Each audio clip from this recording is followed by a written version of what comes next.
Y ahora, un mensaje de bendición con el pastor Víctor Manuel Buitrago. Dios les bendiga, hermanos. Gracias por estar aquí con nosotros en línea, Romanos, y vamos a hacerlo en el capítulo 4. Les invito a que abran su Biblia y lea conmigo desde el versículo 6 en adelante. Como también David habla de la bienaventuranza del hombre a quien Dios atribuye justicia sin obras, diciendo: bienaventurados aquellos cuyas iniquidades son perdonados y cuyos pecados son cubiertos. Bienaventurado el varón a quien el Señor no inculpa de pecado. Es pues esta bienaventuranza solamente para los de la circuncisión o también para los de la incircuncisión. Porque decimos que a Abraham le fue contada por justicia. ¿Cómo pues le fue contada? Estando en la circuncisión o en la incircuncisión. No en la circuncisión, sino en la incircuncisión. Y recibió la circuncisión como señal, como sello de la justicia de la fe que tuvo estando aún incircunciso, para que fuese padre de todos los creyentes no circuncidados, a fin de que también a ellos la fe les sea contada por justicia, y padre de la circuncisión para los que no solamente son de la circuncisión, sino que también siguen las pisadas de la fe que tuvo nuestro padre Abraham antes de ser circuncidado. Todos nosotros tenemos como cierta tendencia a la idolatría. Todos queremos hacer nuestra parte también en cosas como para lograr la salvación. Tenemos tendencia a idolatrar, por ejemplo, el altar, el púlpito, el libro que es la Biblia. Tenemos la tendencia a idolatrar el templo mismo, a veces al pastor o al ministro, como quiera que se llame. Pablo nos habla de cómo la fe fue primero y que lo único válido es lo que Dios hace en nuestro favor. Entonces vamos a empezar por leer, por tratar de dividir este capítulo. Yo lo dividí en dos partes. La primera parte es del versículo 1 al versículo 12 y la segunda parte del 13 al 25. En la primera parte, del 1 al 12, Abraham es puesto como ejemplo. Dice el versículo 1 y 2, que pues diremos que halló Abraham nuestro padre según la carne, porque si Abraham fue justificado por las obras, tiene de qué gloriarse, pero no para con Dios. Abraham es padre de Israel y es justificado por la fe. Las obras no cuentan, porque las obras entonces serían jactancia, el pensar en que una persona hace algo y entonces se le paga por lo que esa persona hace. Dice el versículo 2 que Abraham no fue justificado por las obras, porque tendría entonces de qué gloriarse. Es decir, que si Abraham hubiera sido justificado y se hubiera tenido en cuenta sus obras, la fe, la promesa, nada de eso contaría, nada de eso entraría en acción. Entonces Abraham fue aprobado por su fe, esa fe que él mostró. Dice el versículo 3 que creyó Abraham a Dios y le fue contado por justicia. Creo que el versículo 4 nos da un poco de claridad en cuanto a este aspecto de ¿qué es lo que quiere transmitir Pablo al hacer el contraste entre la fe y las obras? En el versículo 4 dice: pero al que obra no se le cuenta el salario como gracia, sino como deuda. Es algo así como si usted trabaja en una empresa, le dicen: usted va a hacer esta labor o aquella labor, y de acuerdo a esa labor que usted va a desarrollar, le van a pagar un salario. Cuando llegue el día del pago, ya sea al final de la semana o a la quincena o al mes, depende de cómo haya llegado a acuerdo de pago, el patrón viene y le extiende a usted un cheque y le dice que ese cheque es por el trabajo que usted realizó. Usted no trabajó gratis Y tampoco el empleador, el jefe, no le dijo a usted: usted me cae bien y yo voy a entregarle dinero porque usted es una buena persona. No, allí hay una deuda, es una contraparte. Yo doy mi parte, usted me da mi parte. Yo pongo mi fuerza laboral, usted me da mi salario. Entonces dice Pablo aquí que al que obra se le cuenta el salario y no se le cuenta como gracia, sino como deuda. Es decir, no se lo merece porque no estuvo trabajando, no, se lo merece porque trabajó. Las obras hacen que nosotros volvamos en cierta manera a Dios deudor, y eso es lo que Dios no quiere y Dios no permite, porque Dios no es deudor de nadie, y menos en aspectos relacionados a la salvación. De ninguna manera. Dios no es deudor de nadie, mucho menos en todo lo que tiene que ver con la salvación. Recuerde que somos salvos es por gracia. No hay nada que hacer aquí. Dios aprueba al que cree en Él sin que se gane eso con las obras. Dios le toma en cuenta la fe y lo aprueba por la fe, única y exclusivamente por la fe. Luego en el versículo 5, en la segunda parte del versículo 5, dice: su fe le es contada por justicia. Y el 6 dice: como también David habla de la bienaventuranza del hombre a quien Dios atribuye justicia sin obras. Es decir, que hasta el pecador es aprobado por Dios cuando se acerca a Dios por fe y sin traer absolutamente nada para Dios, sino solamente esperando que la gracia de Dios actúe en el individuo. David dice que es afortunado el que Dios aprueba por la fe que tiene y no por lo que hace. Es afortunado aquel al que el Señor aprueba porque no le toma en cuenta sus pecados. Es decir, que no se toman en cuenta sus pecados y tampoco sus virtudes. No se toma en cuenta lo que hace o deja de hacer, tampoco se le tienen en cuenta sus pecados, porque la salvación es exclusivamente porque Dios en su infinita gracia nos la quiere regalar. Abraham entonces es padre de todos los que son circuncidados y de los que no son circuncidados. La fe es antes que la circuncisión. Escuche esto: cuando Abraham le cree a Dios, cuando Dios le dice a Abraham: vete de tu tierra y de tu parentela, y Abraham hace caso a Dios, en ese momento todavía no hay circuncisión, no hay ley. Entonces todo lo que pasa en este momento pasa única y exclusivamente por la fe de Abraham y porque Abraham le creyó a Dios. Entonces la fe es antes que la circuncisión, la fe de quienes sin circuncisión se acercan a Dios. Note que lo que dice aquí este versículo es que bienaventurado el varón a quien el Señor no inculpa de pecado, pero también nos dice que es pues esta bienaventuranza solamente para los de la circuncisión. No, es para todos los que por fe vienen a Dios y se les cuenta como justicia. Versículo 11 dice que recibió la circuncisión como señal, es decir, primero viene la fe, viene el creerle a Dios, el hacer lo que Dios quiere, lo que Dios desea, y después viene la circuncisión como una señal de eso que ya estaba en Abraham y que era una relación entre Dios y Abraham mismo. Allí hay una relación entre ellos dos, y en esa relación que hay entre ellos dos no cuentan ni obras, ni hacer, ni dejar de hacer, sino solamente el regalo que Dios quiere darle a Abraham.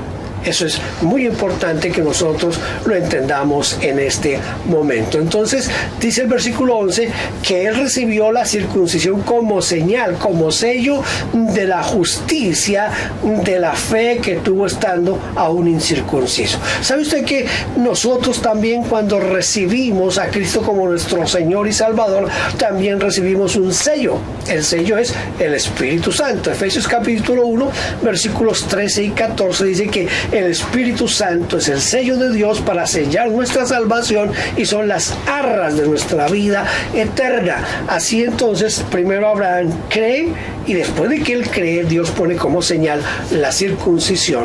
No hay obras de por medio. No hay obra de por medio antes de la circuncisión, solamente la fe que Abraham podría mostrar. Dice que él es padre de la circuncisión. Dice que no solamente son de la circuncisión, sino que también siguen las pisadas de la fe que tuvo nuestro padre Abraham antes de ser circuncidado. Viene la segunda parte, cómo la promesa se cumple por medio de la fe. Versículo 13 en adelante. Versículo 13 dice, porque no por la ley fue dada a Abraham o a su descendencia la promesa de que sería heredero del mundo, sino por la justicia de la fe. Abraham recibe la promesa antes de la circuncisión, pero también la recibe antes de la ley. Note, esto es muy importante. La promesa es por fe, no es ni por la circuncisión, que vendrían a hacer las obras, ni por la ley, porque la ley lo que hace es enemistarnos con Dios. Cuando tratamos de ganar el favor de Dios, lo que hacemos es anular las promesas de Dios. Versículo 14 dice, porque si los que son de la ley son los herederos, vana resulta la fe y anulada la promesa. ¿Qué es lo que está queriendo decir aquí el apóstol Pablo? Que cada vez que usted y yo intentamos hacer algo para obtener nuestra salvación, entonces estamos demeritando la promesa, la gracia, la obra que Cristo hizo en el Calvario por nosotros. Usted me ha escuchado frecuentemente hablar de que nosotros a veces creemos que a Dios le quedó faltando el centavo para el peso y nosotros tratamos de poner ese centavito que a Dios le faltó. Es decir, creemos que la salvación no es completa, que Dios no lo pudo hacer completo, que Dios no lo pudo hacer perfecto, pero que yo tengo que hacer una partecita, así por pequeñita que sea, pero yo tengo que hacer una partecita. Cuando usted trata de hacer esa partecita, usted lo que está logrando es demeritar el sacrificio de Cristo Jesús. Usted está echando por tierra todo lo que Dios hizo por usted. Usted le está diciendo a Dios, lo siento, pero lo que tú hiciste por mí no fue suficiente. Y por eso yo tengo que hacer mi parte. Pero ¿qué es lo que leemos aquí en Romanos 4? Dice que los que son de la ley son los herederos, entonces vana resulta la fe y anulada la promesa. Pues la ley produce ira, pero donde no hay ley, tampoco hay transgresión. La ley provoca la ira de Dios cuando no se obedece. Y usted sabe que no hay nadie que pueda cumplir completamente la ley. El único que cumplió completamente la ley fue el Señor Jesucristo. Entonces, el versículo 15 nos dice, pues la ley produce ira, es la ira de Dios, porque la ley fue puesta para mostrarnos a nosotros que nosotros no podemos cumplir la ley. La promesa de Dios se recibe por la fe para que la promesa sea un regalo de Dios. ¿Le queda muy difícil entender eso? Regalo. Dios se las regaló. Yo ilustraba en alguna ocasión esto con el siguiente ejemplo. Un hombre tiene una deuda. En nuestros países es muy común esto de fiar en la tienda de la esquina, que nos den crédito por esas cosas del día a día. No tenemos el dinero para comprar el pan o la leche, entonces vamos a donde el vecino ahí que tiene su tiendecita y él en un cuaderno nos va anotando lo que nosotros vamos pidiendo. Supongamos que una persona ya tiene una deuda grande acumulada y un vecino se entera que esa persona tiene esa deuda en la tienda, entonces va y le dice al tendero: hey, yo quiero pagar la deuda de fulano de tal. Entonces cancela la deuda. Pero cuando este fulano consigue el dinero, viene al tendero y le dice: vengo aquí, arreglemos cuentas, vengo a pagarle, dígame cuánto le debo para pagarle. El tendero le dice: oh no, ya su cuenta está saldada, ya pagaron por usted. Entonces la persona puede tener una de dos actitudes. Una, dar completamente: oh, gracias a Dios, qué bueno, quién fue el que hizo eso, para dar el agradecimiento, y qué bien, porque este dinero me sirve para otra. Es decir, alegrarse por eso. Pero puede haber otra actitud que es: ah, no, yo no acepto, yo no sé quién pagó por mí, no sé qué intenciones tenga, así que yo voy a cancelar lo que yo le debo. Es algo así parecido a lo que sucede con el don de Dios, la gracia de Dios para nosotros. Dios pagó completamente por nosotros todo lo que debíamos por nuestro pecado. Recuerda lo que dice Romanos 5:8. Mas Dios muestra su amor para con nosotros en que, siendo aún pecadores, Cristo murió por nosotros. Entonces, Dios pagó todo. Porque esa tendencia nuestra a no aceptar que Dios pagó todo y que yo tengo que hacer mi parte. Entonces tengo que ayunar, tengo que orar, tengo que hacer retiro, tengo que ser líder en la iglesia, tengo que predicar, y si no, entonces no soy salvo. No, Señor. Nada de eso tiene que ver con la salvación. Cuando usted hace todas esas cosas, las hace con el propósito de agradecerle a Dios por lo que usted ya es. Usted ya es salvo. Dios da la salvación como un regalo. Versículo 16 dice: por tanto, es por fe, para que sea por gracia, a fin de que la promesa sea firme para toda su descendencia, no solamente para la que es de la ley, sino también para los que para la que es de la fe de Abraham, el cual es Padre de todos nosotros. Versículo 17, que es bien interesante. Como está escrito: te he puesto por padre de muchas gentes delante de Dios, a quien creyó, el cual da vida a los muertos y llama a las cosas que no son como si fueran.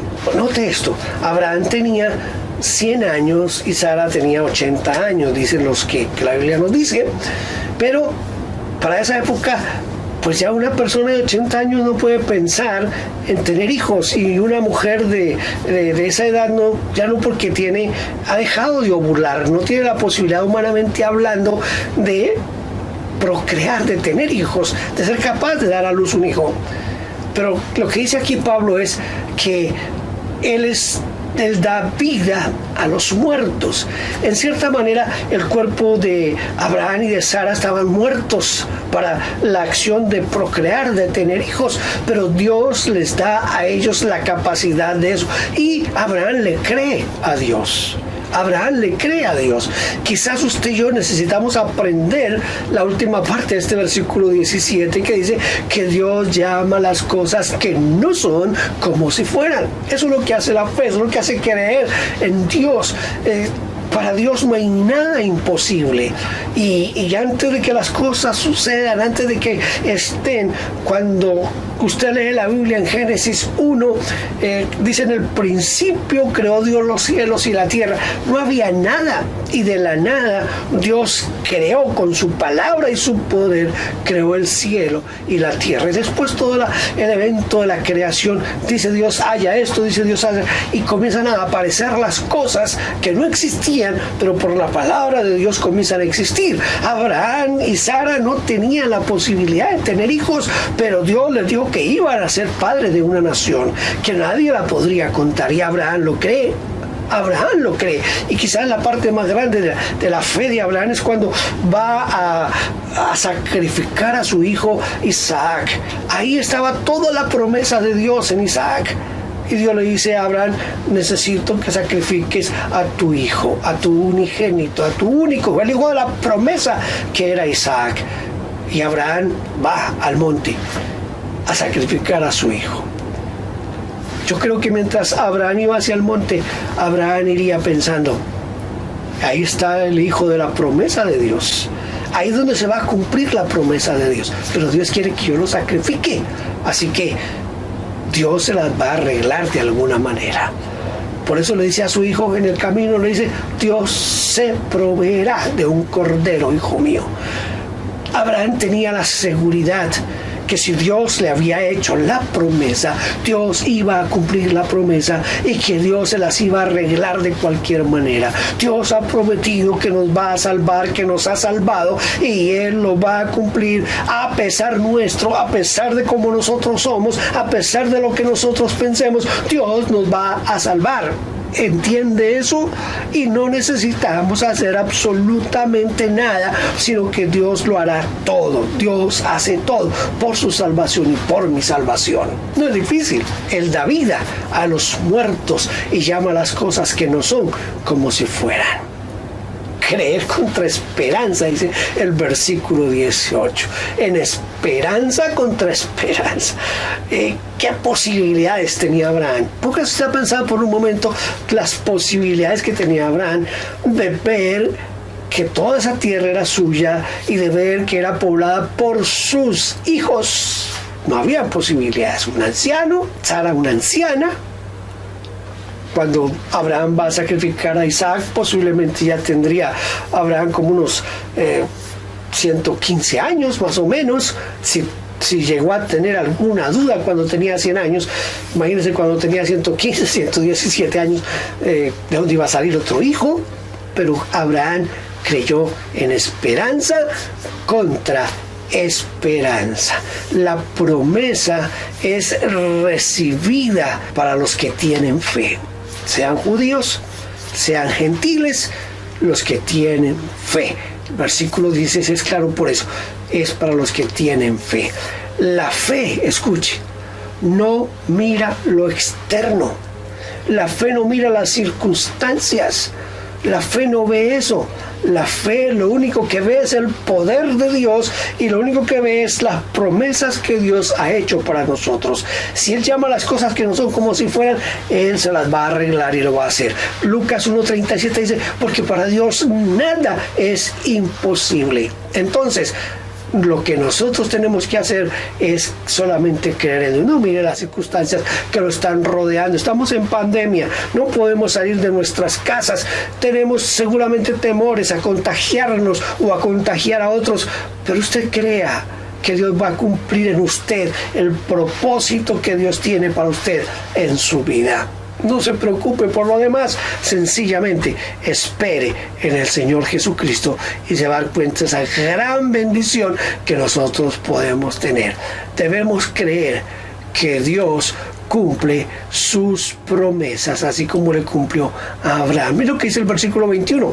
Plenamente convencido de que era también poderoso para hacer todo lo que había prometido. Algunos dicen que son 35,000 promesas, otros que son 30,000, otros 20,000, otros 15,000.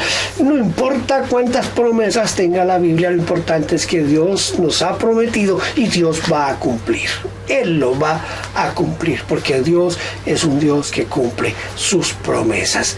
La Escritura nos dice en el versículo 23, dice, y no solamente con respecto a él se escribió que le fue contada. Es decir, que la Escritura dice que se tomó en cuenta su fe, pero no solamente la fe de Abraham, sino la de todos los que vinieran después. Nosotros seremos aprobados por tener fe en el que resucitó entre los muertos, a Jesús nuestro Señor.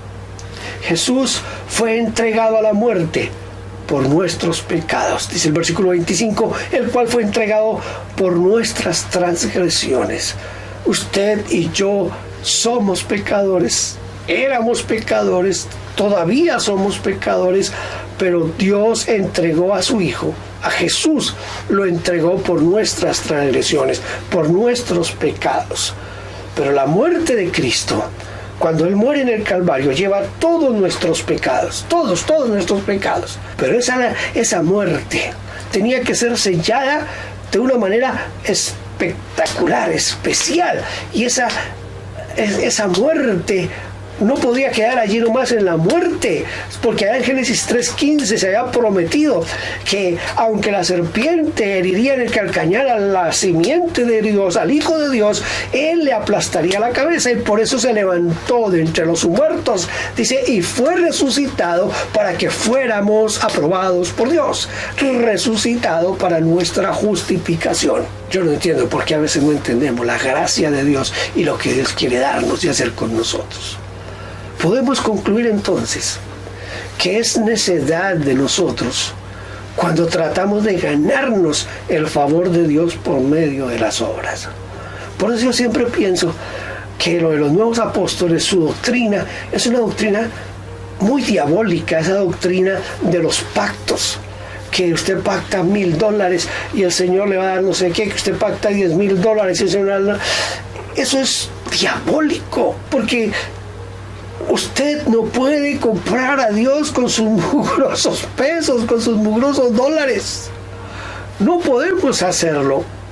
No podemos cambiar por nuestras obras la gracia de Dios. ¿Usted cree que Dios necesita de nuestro dinero? Si Él es el dueño del oro y de la plata, todo lo que tengo que hacer es creer. Él dijo, yo soy Jehová, tu sanador. Yo no necesito decirle, a ver, Señor, yo te doy $1,000 y tú me sanas, o sanas a mi esposa o a mi hijo. Yo no necesito decirle al Señor, yo te doy $1,000 y tú pagas la hipoteca de mi casa. No, Señor, yo todo lo que tengo que hacer es creer que Él es mi sanador, que Él es Jehová Jireh, que Él me proveerá todo, y no tengo que esperar absolutamente nada, y no tengo que tratar de hacer nada para ganarme el favor de Dios, porque cuando yo hago eso, lo que estoy haciendo es demeritar el amor, la gracia y el poder de Dios en mi vida.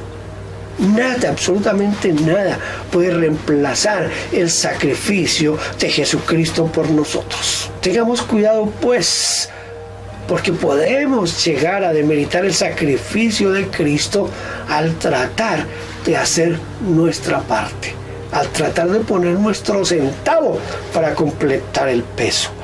El Señor hizo un sacrificio pleno, completo, total, y todo lo que usted tiene que hacer es decir, Señor, yo te agradezco porque siendo pecador moriste por mí en la cruz del Calvario, y te ruego que hoy me limpies de mi pecado y me salves, Señor.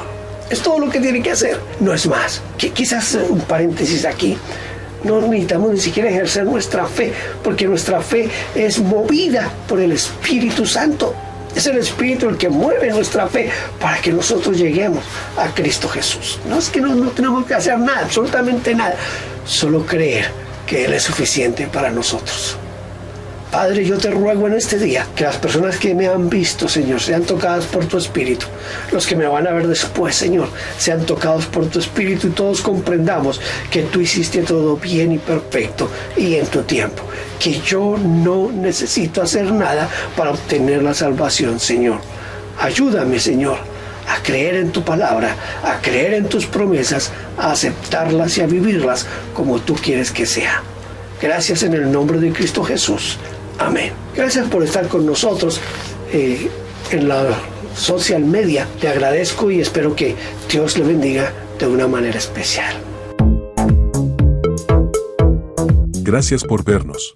Favor inscribirse en nuestro canal. Denos un like, toque la campanita y déjenos su huella con un comentario. Bendiciones.